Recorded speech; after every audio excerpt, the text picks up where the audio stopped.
Exam देकर जैसे ही आप आओ, आपको ये ना कहना पड़े कि पेपर टफ था या एग्जाम में क्वेश्चन आउट ऑफ सिलेबस आए थे। आपको ये पता है इस ब्लैक बुक के बारे में, ये उसी के पेज है। 90% जो क्वेश्चन है ना वो डायरेक्ट यहीं से कॉपी पेस्ट होते हैं आपके क्वेश्चन पेपर के अंदर। और सबसे बड़ा जो टारगेट आपका होता है 95% का, वो इसलिए रुक जाता है क्योंकि आपको यही नहीं पता कि क्वेश्चन बन कहां से रहा है आपके बुक के अंदर से, और आप सब कुछ पढ़ने में लगे पड़े हो। सब कुछ नहीं पढ़ना, बस इतना सा पढ़कर इतने मार्क्स आ सकते हैं। आज की इस वीडियो के अंदर मैं आपको यही बताने वाला हूं। मैं मनीष वर्मा, आप सभी का स्वागत है डिग्निटी चैनल पे।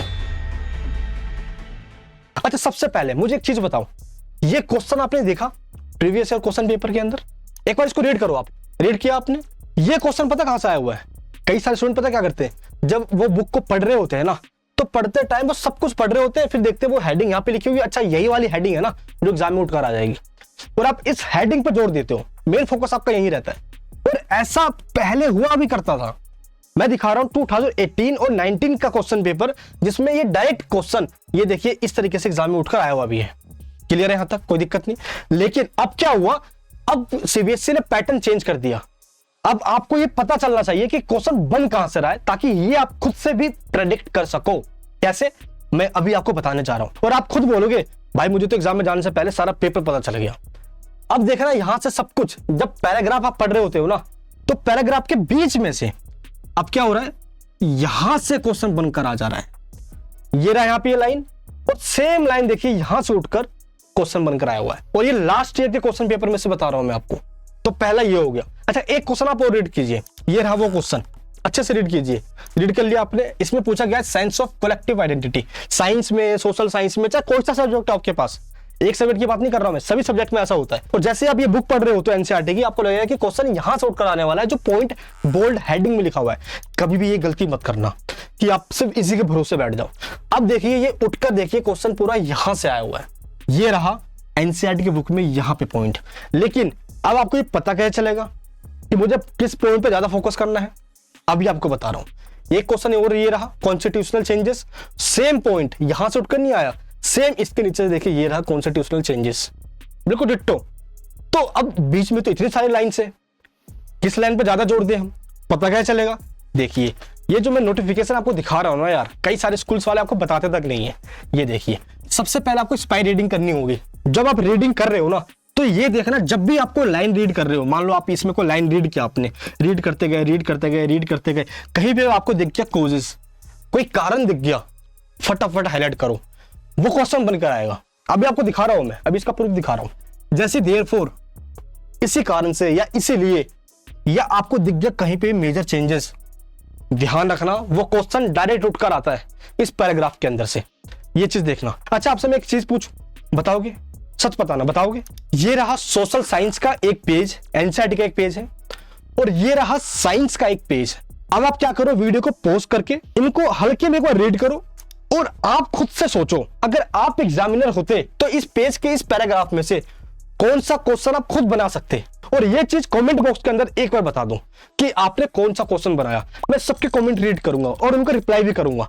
इससे पता चल जाएगा कि हाँ, अब आपका माइंडसेट एग्जामिनर वाला हो गया है, कभी भी नहीं फंसोगे आप, क्योंकि पैराग्राफ के बीच में से क्वेश्चन कैसे उठकर आ रहे हैं ये आपको पता चल जाएगा। और सबसे बड़ी प्रॉब्लम जिसको आप इग्नोर कर दे रहे हो, डिड यू नो, हमेशा बुक के अंदर होता है, चैप्टर के बीच में होता है। एंड एक्टिविटीज, एग्जांपल्स, ये भूल कभी मत छोड़ना। Direct ditto same copy paste कर देते हैं क्वेश्चन पेपर के अंदर। ये क्वेश्चन है बुक में, देखिए यहां से उठा कर दिया गया।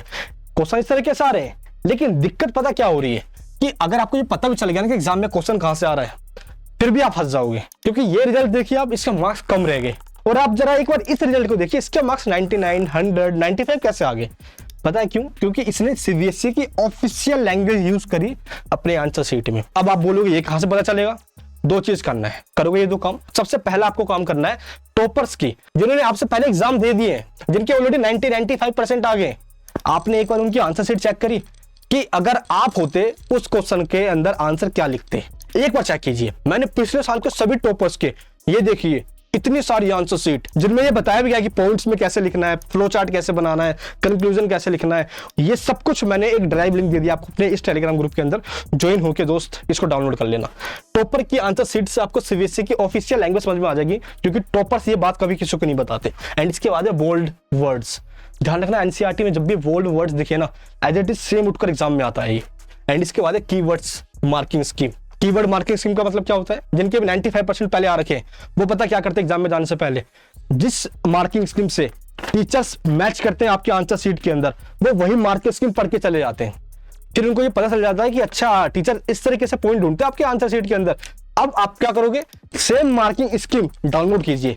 मैंने सारे डाउनलोड करके टेलीग्राम ग्रुप में दे दिया है, और उनको चेक कर लीजिए कि अच्छा इस क्वेश्चन में टीचर्स ये वाले पॉइंट्स देखना चाहते हैं, और वही मार्किंग स्कीम एक बार आप भी देख के चले जाओ, और उन वर्ड्स को अंडरलाइन करना मत भूलना अपने एग्जाम के अंदर। और एक रिसर्च भी ये कहती है सीबीएसई की कि 90% स्टूडेंट्स ये मिस्टेक भी कर रहे हैं क्या, कि सिलेक्शन ऑफ क्वेश्चन। आपको पता है कि और में क्वेश्चन आता है, जो और वाला जो क्वेश्चन है ना आप सही से सेलेक्ट नहीं कर रहे, तो ज्यादातर स्टूडेंट तो वहीं अटक जा रहे हैं। उसको सही से अटेम्प्ट करना है जो आपको अच्छे से आता है। अच्छा, इसके बाद एनसीईआरटी एग्जाम्पलर आपने लगाया, एडवांस वर्जन है ये, डिट्टो क्वेश्चन इसमें से आता है एग्जाम के अंदर, तो क्वेश्चन सारे यहीं से बनते हैं। इसके बाद क्वेश्चन बैंक, सीबीएसई ने खुद अपना बनाया हुआ क्वेश्चन बैंक दिया हुआ है। गूगल पे आप सर्च कीजिए सीबीएसई क्वेश्चन बैंक, यहाँ पे आ जाएगा, और इनको एक बार आप डाउनलोड कर लीजिए। इनके क्वेश्चन एक बार सोल्व कर लेना, बहुत आसान है, लेकिन एग्जाम में कैसे घूम कर आते हैं वो इसमें बताया हुआ है। और इसके बाद सीबीएसई का जो सैंपल पेपर है कैसे घूम कर आया हुआ है, ये आपको आइडिया लग जाएगा। पता है इस टाइम पे ना क्वेश्चन आपको देखना है, मात्र बस देखना है, बैठ के सोल्व मत करने लग जाना। नहीं, अच्छा ऐसे क्वेश्चन आया हुआ है, फिर पेज पलटो, अच्छा इस तरीके से क्वेश्चन आया हुआ है, क्वेश्चन की डिमांड समझने की कोशिश करो, ये घुमा कर कैसे दे रहे हैं, देन आपको सब कुछ समझ में आ जाएगा। अच्छा एग्जाम में यहां से उठकर आ रहा है, और ऐसे आपको एग्जाम में आंसर लिख कर आना है। और एक चीज और मेरे दोस्त, भटकना बंद करो, मत भटको अब यार। पता है आपको ये लाइफ और ये टाइम, ये दोनों ही आपको एक बार मिले हैं, दोबारा नहीं मिलेंगे। जो आपका आज हालचाल भी पूछ लेते हैं ना, कल वही लोग आपको ताने मारेंगे। बस जैसे तैसे भी करके अपने ऊपर ये भरोसा रखो कि जितना भी आपने पढ़ लिया है ना, जो भी आपने पढ़ लिया है उससे बाहर कुछ नहीं आएगा, सब कुछ वही आएगा, बस घूम कर आएगा। और घूमे हुए क्वेश्चन को जो समझ कर, जो आपने पढ़ा हुआ है याद करना, अपने आइज क्लोज करके वही लिख कर आ जाना। रिजल्ट वाले दिन फिर से मिलेंगे हम, मैं आपसे बता रहा हूं, मैं आपसे डील कर रहा हूं ये 95% की, आपके 95% 100% आएंगे, और ये मेरी गारंटी है। बस इन चीजों को फॉलो करते जाओ जैसे जैसे मैं आपको बता रहा हूँ। ये वीडियो कैसे लगी कमेंट बॉक्स में बताना, नए हो तो प्लीज सब्सक्राइब करना, मुझे मोटिवेशन मिलेगा ताकि ऐसी वीडियोस मैं आपके लिए बनाते रहूं। जय हिंद, जय भारत।